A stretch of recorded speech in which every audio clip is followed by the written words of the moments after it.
Bəli, elə insanlar var. Elə vaxt olur ki, mən də sual vermişəm. Sual vermişəm ki, namaz niyə qılmırsınız? Niyə yaradan Allaha ibadət eləmirsiniz? Niyə Quran oxumursunuz? Deyir, bilirsən, mən Allahı nə qədər çox sevirəm. Nə danışırsan İlham müəllim? Mən Allahı bilsən nə qədər çox sevirəm.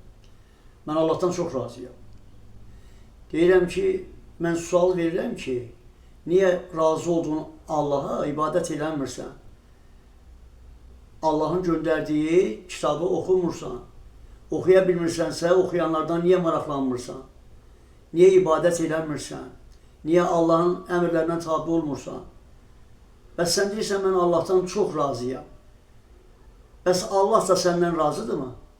Mən o sualı istəyirəm sənə verəm. Sən Allahın əmrlərinə tabi olmursansa, Allah necə səndən razı ola bilər? Bunu da fikirləşmirsənmi? Bax, elə insanlar da var ki, Allahla üsyan edir ki, məni yaratmışsansa, gələk mənim bütün arzularımı sənin yerinə yetirmiş olaydım. Başa düşmür ki, bəs yaxşı, Allah səni yaradıb. Və sən Allahın əmrlərinə tabi oldun, Allah deyənlərə tabi oldun. İbadət elə, oruç tut, namaz qıl, əməl salih ol. Dualar elə, şeytanın vəsvəsəsindən, hiləsindən, tələsindən uzaq ol, pis əməllərdən, pis fikirlərdən, günahlardan, haram yoldan, haram qazancdan uzaq ol. Sən bunları elədin, Allahın əmrlərinə tabi oldun, olmadın. Olmadığın halda da bir Allahla üsyan edirsən. Bax, söz onda gəlir ki, yəni nəyi demək istəyirəm? Görün, şeytan insanları nə hala salır.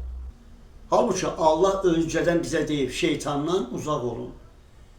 Şeytandan uzaq edən bizi nədir? İbadətdir, namazdır, Quran oxumaqdır və Allaha sığınmaqdır. İbadətlə sığının Allaha, yenə deyirəm, kəsin şeytanın ümidini, bəlkə Allah bizi bağışlayar.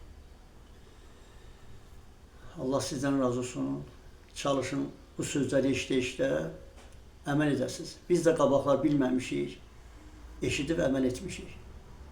Allah bizi sevdiyi qullardan eləsin. Amin.